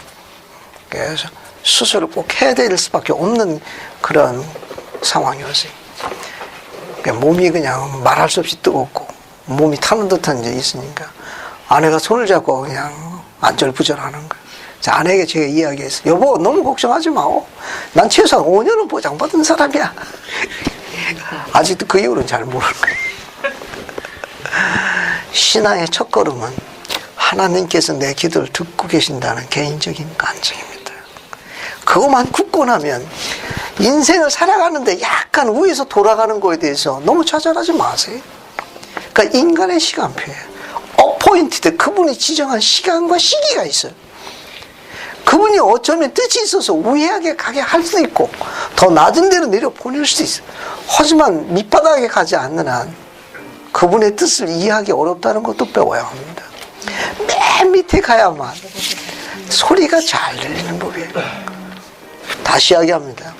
맨 밑바닥으로 가지 않고는 신음하는 자들의 소리를 들을 수가 없어요. 그때 자기 영혼의 고통 소리를 듣고 건지시기가 오직 그뿐 내 주님에는 없다는 확고한 관증이 자리 잡는 가장 훌륭한 시기, 내 인생에 가장 영적으로 승화되는 제일 아름다운 시기를 그냥 값없이 없이 그렇게 보내시면 안 돼요. 다시 이야기합니다. 다시 시작하십시오. 다시 주님께 돌아가세요. 그분을 의지하시고 내 영혼의 구원자에게 다시 도움을 청하십시오. 그러면 그분께서 길을 이미 마련해서 인도하실 거예요. 이 메시지는 아주 굉장히 중요한 메시지입니다. 하나님께서 내 기도를 듣고 계시며 내가 계속 성실하고 노력을 그치지 않는 한 영적으로 커다란 축복이 일어날 것이라는 걸 내가 알 수 있었다는 이 개인적인 확신감이 있으면 엄청난 축복이에요. 뒤에 거 봅시다. 어느 월요일 아침이었다. 나는 기도하면서 한 가지 강한 느낌을 갖게 되었는데 그것은 아들이 조용히 들을 수 있는 시간은 잠자는 시간뿐이 없어. 아까 사진 봤죠? 네. 왜냐하면 알코올 중독에다가 마약이니까 제정신이 아니지. 제일 조용한 때는 언제냐? 잠잘 때뿐이 없어. 잠자는 시간뿐이 없으므로 그가 잠든 동안에 그에게 특별한 꿈을 주셨으면 좋겠다는 것을 하나님 아버지에게 간구 싶은 마음이었다. 그때 나에게 하나님께 말씀드려야 할 구체적인 말까지 떠올랐다. 그러다가 두려운 생각이 들었다. 내가 이 충동을 잘못 이해하고 있는 것은 아닌가 하는 의심이 일어났던 것이다. 내가 그런 부탁을 해도 될까? 그러나 전과 같은 충동을 두 번 더 느낀 후 비로소 그 충동을 따르기로 했다. 나는 무릎을 꿇었다. 우리 아들에게 자기가 지은 모든 죄를 생생히 기억하게 해주시고 그의 모든 죄의 짐을 자신이 느낄 수 있게 하시되 구세주께서는 아직도 그를 사랑하고 계시며 그가 돌아오기를 원하고 계신다는 것을 그 즉시 깨닫게 해달라고 나는 감동받은 대로, 영으로 감동된 대로 주님께 간구했던 것이다. 얼마간 세월이 흘렀다. 어느 여름날 밤 늦게 아들이 집으로 돌아왔다. 문 앞에 서서 가족들이 자기를 환영해 줄지 불안해하는 모습이었다. 그가 입을 열었다. 감독님 댁에 들렸다가 오는 길이며 선교사를 나고 싶다고 말하는 것이 아닌가? 나는 달려가 아들을 끌어안았다. 그리고 우리는 같이 울었다. 아들은 여태까지 그가 겪어온 고통스러운 생활을 2시간가량 이야기했다. 그러고 나서 우리에게 용서를 빌었다. 그동안 마음속 깊이 상처 입었던 남편은 처음에는 회의를 느끼는 표정이었다. 왜? 한두 번 속았어야지. 그죠? 그러나 나는 그날 밤 아들이 여러 시간을 이야기한 후 두 손을 뻗어 자기 아버지 무릎 위에 얹으며 자기에게 아버지의 축복, 족장의 축복을 해주지 않겠냐 부탁했을 때 또 한 번 기적을 보았다. 남편의 뺨에 눈물이 흘러내리고 그의 마음이 즉시 부드러워진 것이었다. 잘 보세요. 아버지와 아들의 관계예요. 도움이 필요할 때 신권을 갖고 있는 부친이 있으면 축복을 요청하십시오. 아시겠습니까? 그러면 그분이 마음껏 축복할 거예요. 저를 보세요. 이 짧은 기록에서 우리가 알 수 있는 건 뭐냐면 이 아버지가 그래도 복음 가운데 합당한 의로운 아버지였다는 게 얼마나 큰 축복이에요. 우리의 행복은 가장이 지니고 있는 축복의 열쇠가 원위치로 있는 걸 이야기하는 겁니다. 필요할 경우 그 자녀에게 손을 얹고 축복할 수 있는 족장이 필요해. 그래도 이 가정은 이 아버지가 그 위치를 안 벗어났다는 거예요. 그 위치에 있었다는 게 중요한 사실입니다. 그래서 아들이 되돌아올 수 있었던 거예요. 뒤에 보세요. 그로부터 얼마 후 아들은 지도자 모임에서 그가 다시 활동하게 된 교회에 말씀해달라는 부탁을 받았다. 그 지도자 모임에서 아들은 이렇게 말씀을 했다. 어느 날 밤 저는 꿈을 꾸었습니다. 그 꿈속에서 저는 제가 지은 모든 죄를 생생히 기억할 수 있었습니다. 그때 저는 죄의 무거운 짐을 느끼게 되었습니다. 그러자 저는 또한 구세주께서 나를 사랑하고 계시고 제가 돌아오기를 원하신다는 걸 그 즉시 알았습니다. 아들의 이야기를 들은 나는 감격했다. 참으로 하나님 아버지께서는 나의 진실한 금식과 기도에 응답을 해주셨으며 뿐만 아니라 아버지의 자비로우신 지혜로서 내가 무엇에 관해 기도해야 하는가를 가르쳐 주셨다는 걸 비로소 알 수 있었다. 그로부터 18개월 후 아들은 드디어 전임 선교사로 봉사하도록 부름을 받았다. 맨 마지막적으로. 자, 여기. 그가 떠나기 전 성찬식에 참석한 이는 무려 500명가량이 되었다. 하와이에서 우리 친구들도 왔다. 그들은 엮어 만든 푸른 하와를 가지고 왔었는데 그것은 성찬식 시작 직전에 아들에게 선사했다. 이 하와는 전쟁에서 승리하고 돌아온 용사들에게 마을 사람들이 씌워주는 것이라고 그들은 설명하면서 아들에게 말씀할 때 하와를 목에 걸고 말씀하라고 당부했던 것이다. 그러나 아들은 말씀하기 시작할 때 화환을 목에 걸치고 있지 않았다. 나는 우리 친구들이 마음이 상해할까 걱정이 되었다. 하지만 말씀이 거의 끝나갈 즈음 아들은 드디어 하환을 들면서 하환에 관한 전설을 이야기하기 시작했다. 자기는 진리를 위해 싸우러 나가는 용사 같은 느낌이 든다고 말하고 그러나 진짜 용사인 사람은 자기가 아니라 여기에 따로 있다고 말하면서 그분은 전쟁에서 어렵게 세워 마침내 승리를 거둔 사람이고 말하는 것이 아닌가. 그러면서 나에게 다가와 손을 뻗어 자기 옆으로 나를 끌어당기더니 사랑스럽게도 하완을 나의 목에 걸어주는 것이 아닌가. 시온의 부모 되는 사람으로서 우리는 우리가 손길을 뻗어 노력하면 하늘에 계신 아버지의 도움으로 우리의 잊어버린 자식을 되찾을 수 있는 권세를 갖고 있음을 나는 확실히 알고 있다. 그 뒤에 이 내 아들 저부터 얻었노라까지는 같이 읽습니다. 준비됐습니까? 네. 시작하면 같이 읽습니다. 자, 시작. 이 내 아들은 죽었다가 다시 살아났으며 내가 잃었다가 다시 얻었노라. 감사합니다. 이게 신앙의 기도예요. 시들어가고 죽어가는 아들을 다시 소생케 해서 돌아오게 하는 그 힘을 우리가 뭐라 한다? 신앙의 기도로 하는 거예요. 복음은 이게 가능해요. 세상은 안 되지만 복음이 이게 되는 겁니다. 그래서 50편의 하이라이트는 뭐냐 하면 하나님께서 온 것은 우리를 어디로 인도한다? 덕으로. 금방 또 가져오라는데 또 덕으로 인도하는 거예요. 덕으로 인도되어지는 건 서로를 뭐하고? 이해하고 상처 주지 않는 거예요. 둘 다 어떻게 됩니까? 교화되고. 그리스 앞으로 더욱 가까이 나오고 둘 다 어떻게 한 거예요? 양쪽 다 행복해지는 거예요. 행복해지는 겁니다. 복음은 그 자체가 행복이에요. 만약 우리가 행복하지 않으면 우리가 아직 복음대로 생활하는 진미를 못 느낀 거예요. 그러니까 삶은 힘들고 어렵지만 복음대로 생활하는 여러분이 있어가지고 어미가 위를 얻을 수 있고 아비가 기쁨을 느낄 수 있고 같은 형제자매들이 용기를 얻을 수 있다면 제일 영적인 거예요. 가장 영적인, 가장 아름다운 꽃이에요. 가장 훌륭한 그분의 향기고 복음은 그걸 요구하고 있는 거예요. 태어나지 않았으면 좋았을 뻔했을 거예요. 생각만 해도 끔찍한 거죠. 저는 자녀를 이남 이녀를 키우고 있습니다. 각자 독특해. 기쁨을 주는 자녀도 있고 계속해서 좋아지겠다고 아직까지 주장하는 자녀도 있고 그래. 하지만 그 자녀가 나한테 주어진 순간부터 내게는 축복이에요. 그 자녀에게서 주어지는 축복이 얼마나 기쁨과 때로는 그 안타까움과 함께 울고 때로는 그 절절함 때문에 아내와 함께 성전에서 우는 것처럼 많은 이 모든 게 나는 다 익사이팅한 과정이에요. 그들이 없으면 나는 이런 경험을 못해. 그걸 통해서 하나님께 더 많이 더 가까이 나는 겸손을 배웁니다. 살아생전 내가 할 수 있는 게 뭐가 있어요? 이 어미처럼 신앙의 기도로 그들도 다른 자에게 축복을 가져다 주는 자로 거듭날 수 있기를 원하는 거예요. 내 딸과 맺어지는 이런 모를 그 젊은이가 이런 축복을 갖기를 원하는 거예요.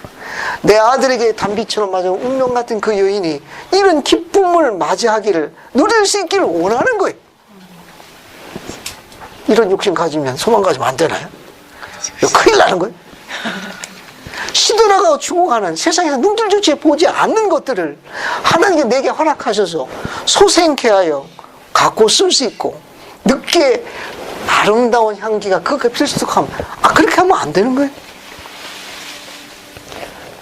내게는 축복이에요. 다시 이야기합니다.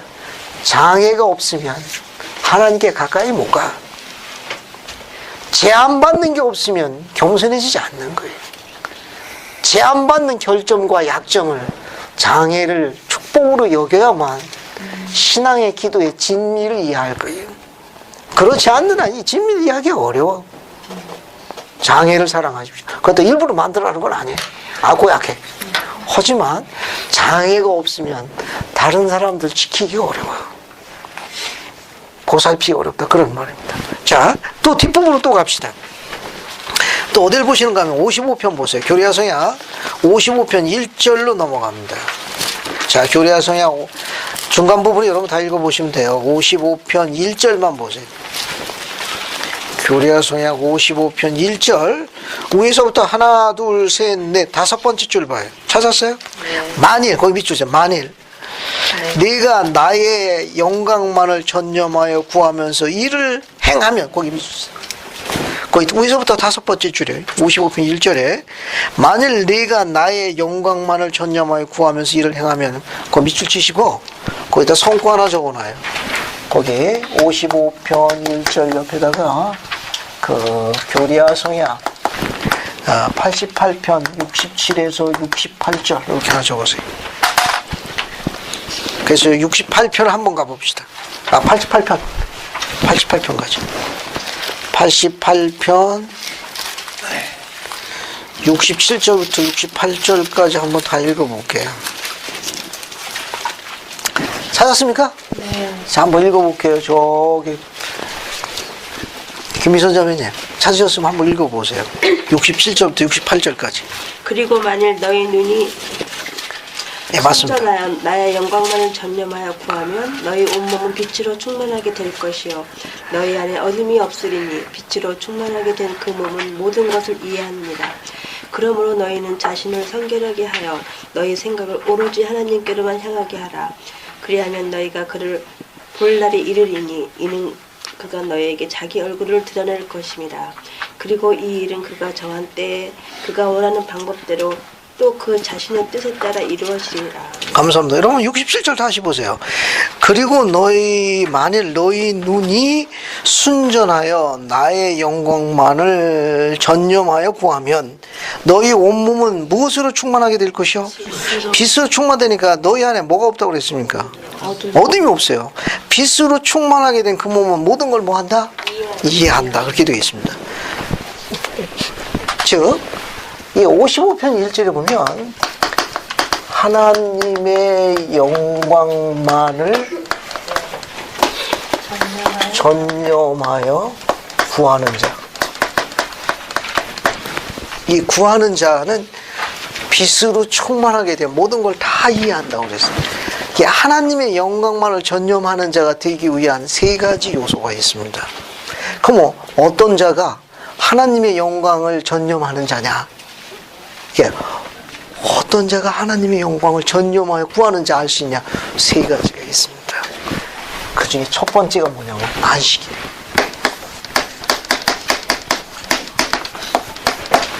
그러니까 어떤 자가 하나님의 영광만을 전념하여 구하는 자냐? 그 첫 번째가 안식일입니다. 가끔은 청년 독신자매가 묻습니다. 형제를 선택할 적에 그가 충실한지 충실하지 않은지 뭘 보면 알 수 있습니까? 뭘 보면 알 수 있어요? 안식일 보면 알아요. 있어야 할 곳에 있어야 합니다. 그래 그 형제가 다른 곳에 안 가는 거예요. 있어야 할 곳에 있어야 돼.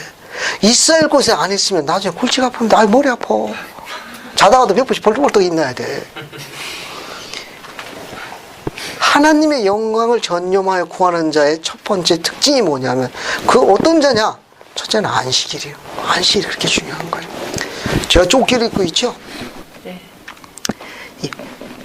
제 어머니가 생전에 아버님이 밖에 늦게 들어오시게 되면 그 밥을 하셔가지고 그 금치 이불 속에 넣어두셨어요. 근데 가실 적에 그 개로 뜬 옷 가슴에 이렇게 품고 가시는 게 눈에 선합니다. 그때는 그걸 잘 몰라서 그냥 장발에 갖고 와도 되는데. 근데 그걸 그 개옷으로 딴 그 옷 속에다가 밥그릇을 품 안에 안고 그 금친 이불 속에 누시는 모습을 가끔 눈에 선히 기억합니다. 왜? 내 소중한 남편이거든. 그래서 그냥 안 가져가는 거예요. 가슴에 품고 가더라고. 여호와께서 가슴에 품고 있는 율법이 있습니다. 소만 율법 가운데 내 어머니가 생전에 그 밥그릇을 가슴에 품고 있는 것처럼 가슴에 품고 있는 율법이 뭔지 아세요? 안식일이에요. 안식일 지켜야만 하나님의 사랑을 입습니다.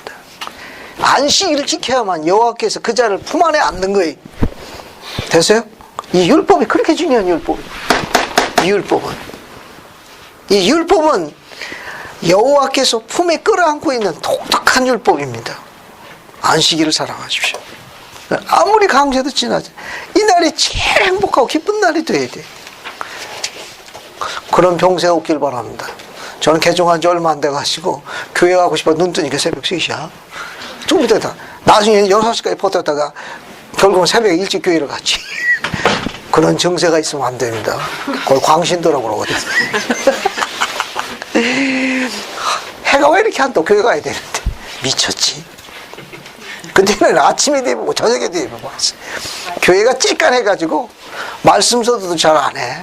공과도 잘 본거. 그러면 그걸 미리 말씀서도 준비해. 공과 준비 미리. 아 신나지 교회 가면 안다. 내가 해.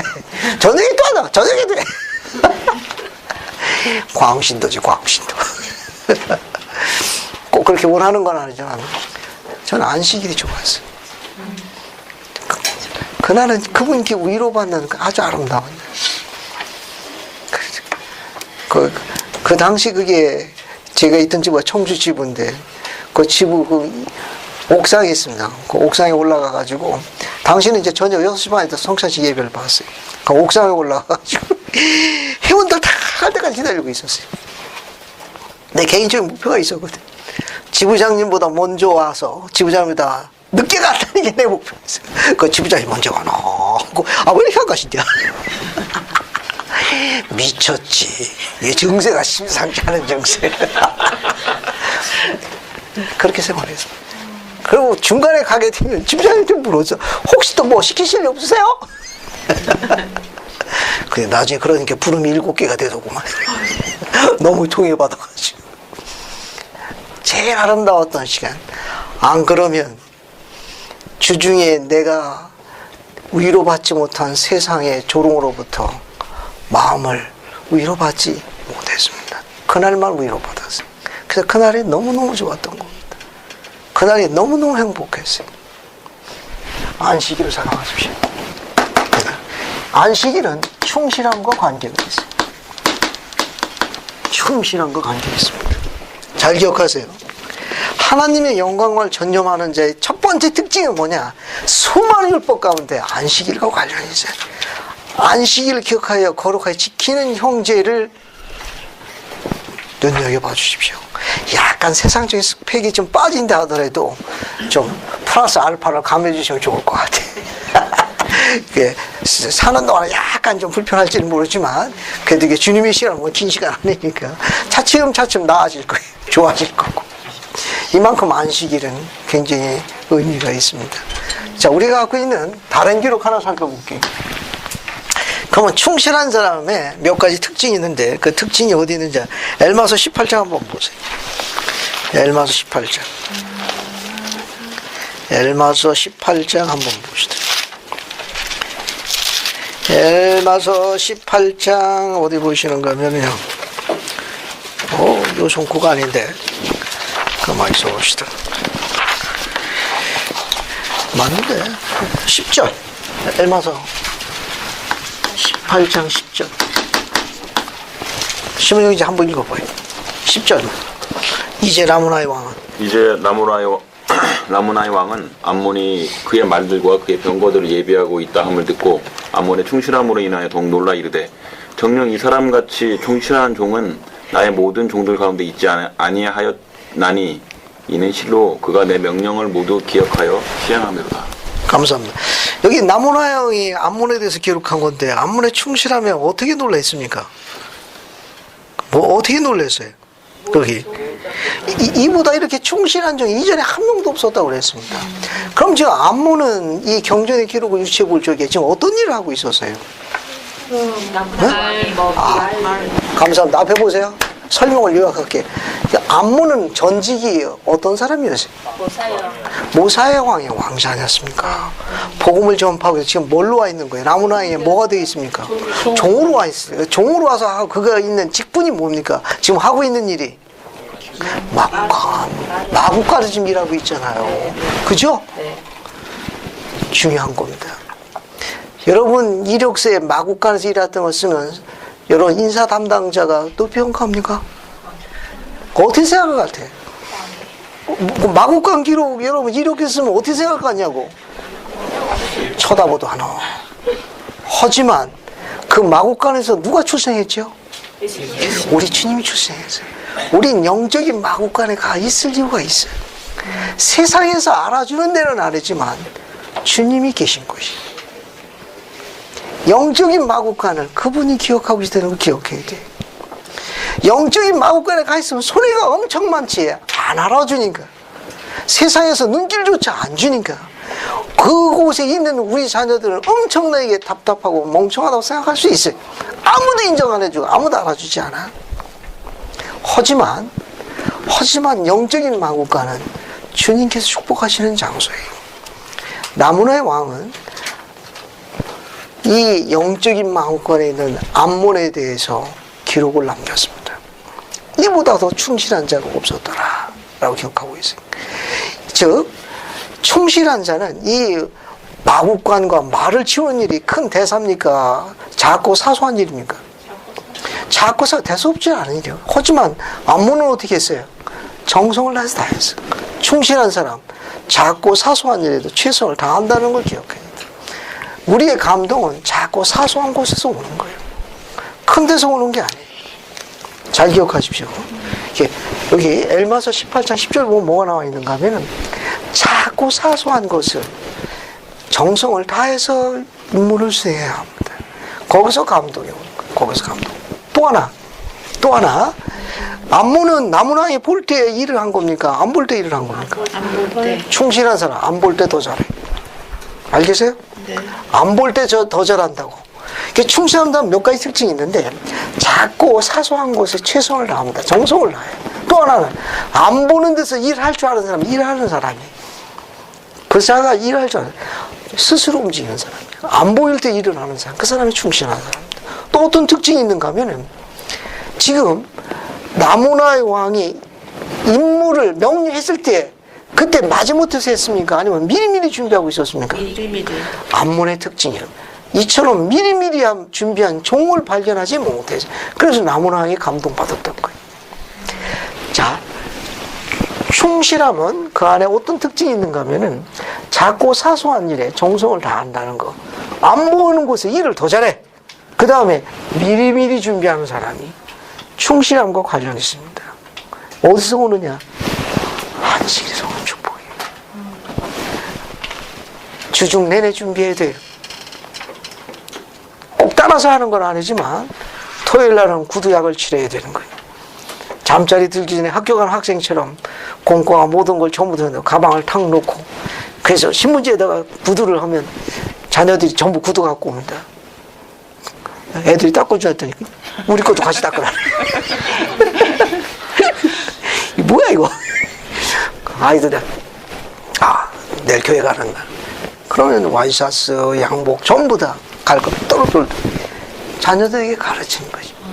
내일 누구를 만나러 가는지 우리에게 축복을 가장 높으신 분에게 가는 가장 아름다운 걸 가르쳐야 합니다. 아침에 허겁지겁 한다는 건 생활을 좀 바꿔야 돼요. 우린 그렇게 안식일을 지내는 게 아니에요. 미리미리 가장 기뻐하시는 분께 가까이 있는 그날을 미리 준비해. 그래서 신문지 깔아놓고 구두 닦고 아빠 내일 교회 가는 날이구나. 그 아빠 이것도 닦고 이것도 닦고 속으로 웬스터. 이해하시겠어요? 너무너무 아름다운 날이에요. 자, 두 번째 특징이 있습니다. 두 번째는 뭐냐? 11조예요. 11조. 11조는 의로움을 증거합니다. 11조를 바쳐야만 의로움이 증거돼요. 특히 11조는 영과 관련이 있어요.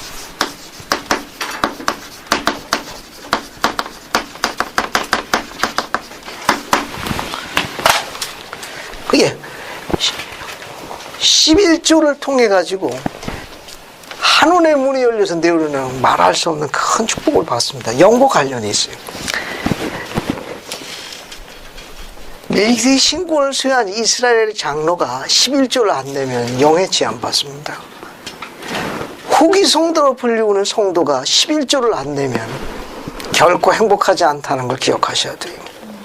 신과 나의 개인적인 문제, 돈 문제가 아니야. 신앙의 문제. 11조를 받지 않은 어느 후기 성도도 영혼의 평강을 못 누립니다. 됐어요? 그러니까 11조는 영이 자가 발전되는 모터와 같아. 그 모터가 들어가야 전원이 공급되는 거 아니에요. 그러니까 그 달에 전원이 공급되는 모터가 뭐냐? 11조예요. 아직 직업을 갖지 않은 젊은이들 같은 경우에는 아르바이트나 용돈의 10분의 1을 주님의 창고에 바쳐야 합니다. 그러고 인해가지고 그 영이 작동되는 거예요. 됐습니까? 11조는 영과 밀접한 관련이 있어요. 하나 읽어볼게요. 우리가 군인 경전 제3리파이 24장 봐요. 10절 12절 봅시다. 제3리파이 24장 10절부터 12절까지 같이 봐요.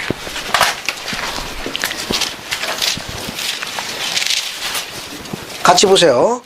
제3리파 24장 10절부터 12절 짧은 성구지만 약속이 담긴 성구를 한번 읽어보겠습니다.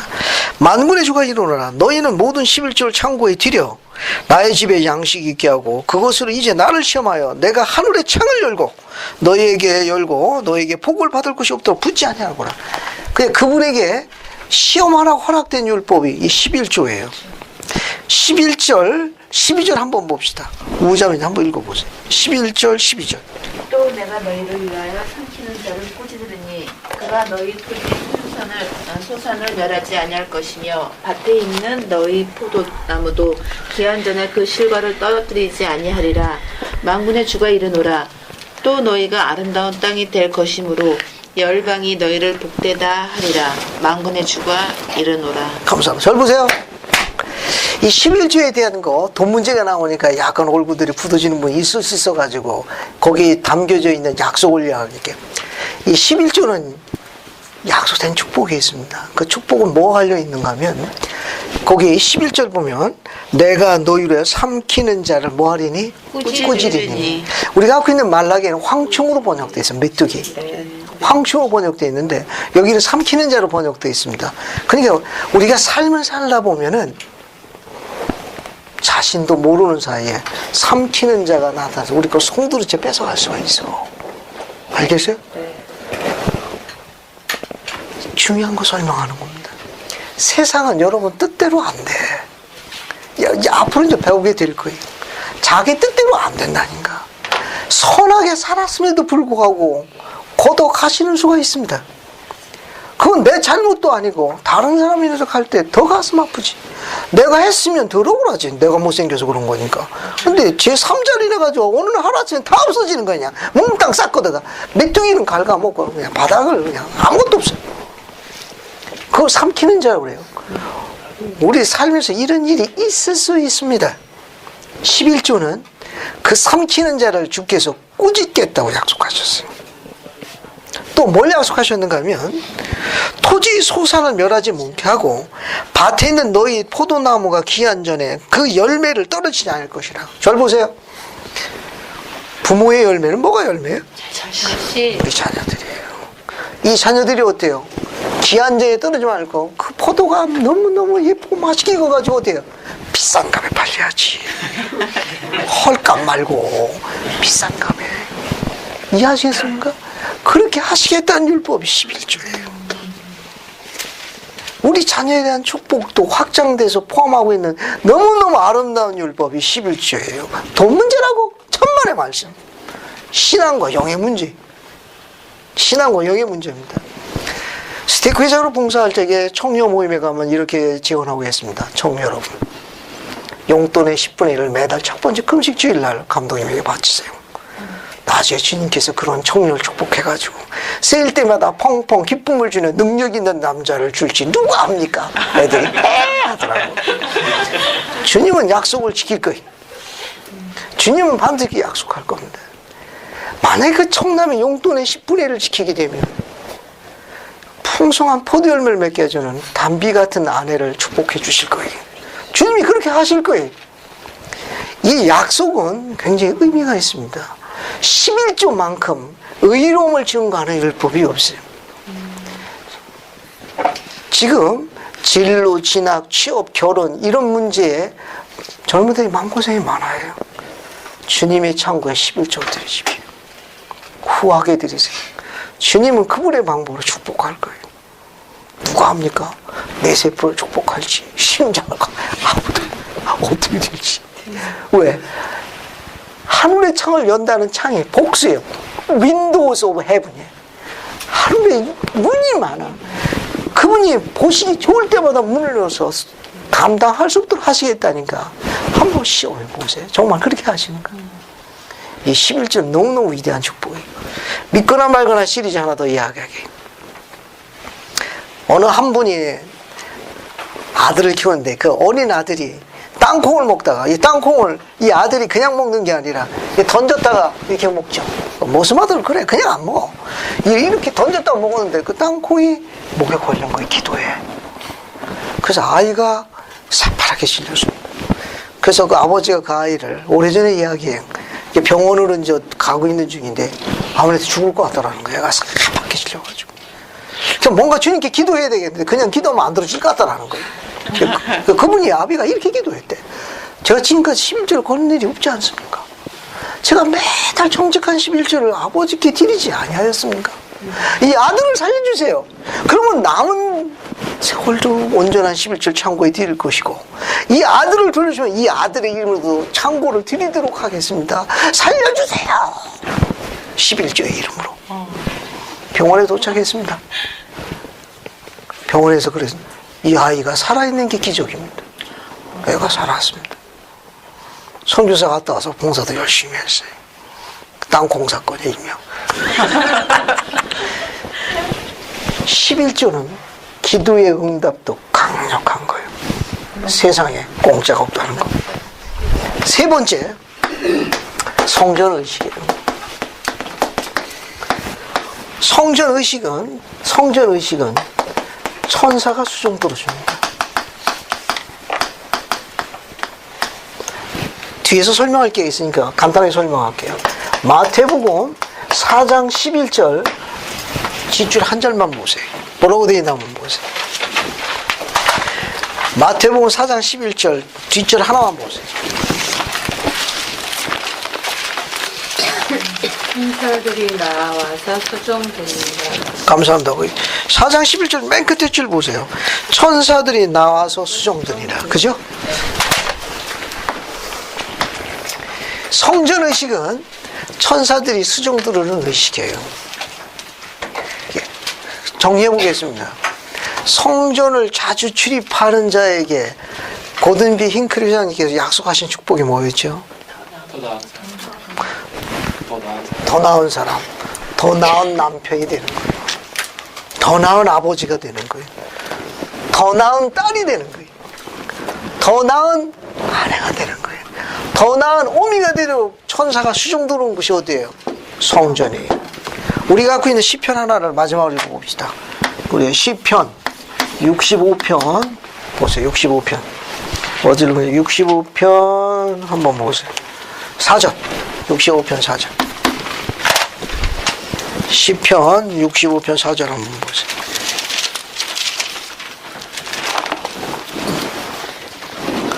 찾았습니까? 그래서 한번 거기 보세요. 시편 65편 4절. 주께서 택하시고 가까이 오게 하사 주의 뜰에 거하게 하신 사람은 복이 있나니. 주께서 택하시고 가까이 오셔서 어디에 머물게 했습니까? 주의 뜰, 성전에. 성전에 머무는 자는 복이 있나니 우리가 주의 집 곧 주의 성전의 아름다움으로 만족하리이다. 천사가 수종들으리다. 절 보세요. 하나님께서 택하사 가까이 오게 하사 주님의 정원에 머물들어 허락한 사람, 성전의식을 받은 자예요. 여러분 그런 데서 위로를 얻고 싶지 않습니까? 네. 주님께서 특별히 초대해가지고 그분의 뜰에서 머물들어 그 안에서 평강을 누릴 생각 없어요? 성전의식을 받는 자들의 축복이에요. 천사가 수종 들어주는 거에 관한 기사를 오늘 읽었습니다. 그렇죠? 천사가 수종 들어주는 어머니가 되도록 아내가 되도록 목표를 세우면 어떻습니까?